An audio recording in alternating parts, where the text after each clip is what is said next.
Good evening mga idol. Ayan, mabilis ang pansit po tayo na idol. Pinagalo-halo ko na yan.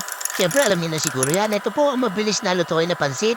Pwedeng lutuin sa kalan mga idol. Tsaka sa kawali yan. O, pinakulungan ko na po yun. Halo-halo fishball, atay, at tsaka bechin, bawang sibuyas mga idol. Laban na yan. Ayan na po. Nilagay natin yung carrots, tsaka yung baggy beans. Yes mga idol, yan o. Inalagay na yung pansit mga idol. Yes, mabilisan lang to mga idol kasi gatong na tayo. Ayan o. Kaya 15 minutes serve na ba ito mga idol? Ayan at bibirahin ko na po. Ayan o. Grabe kumana. Grabe, patay ko ito.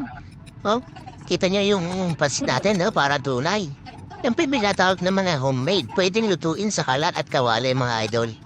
Yung mga ano kasi natin, hindi natin alam kung anong lutuin. Yan, diba? Kita niyo naman yung melon natin, mangkok. Mga idol, yan o. Sabay-sabay po tayong kumain, mga idol. Pansit, bawang, sibuyas, fishball, tapos atay, tubig, asin, bechin. Lagyan natin ng chicken or beef.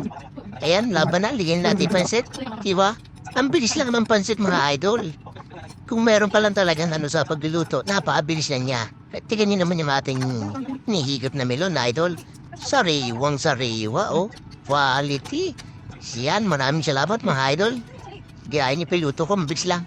1 and 30 seconds.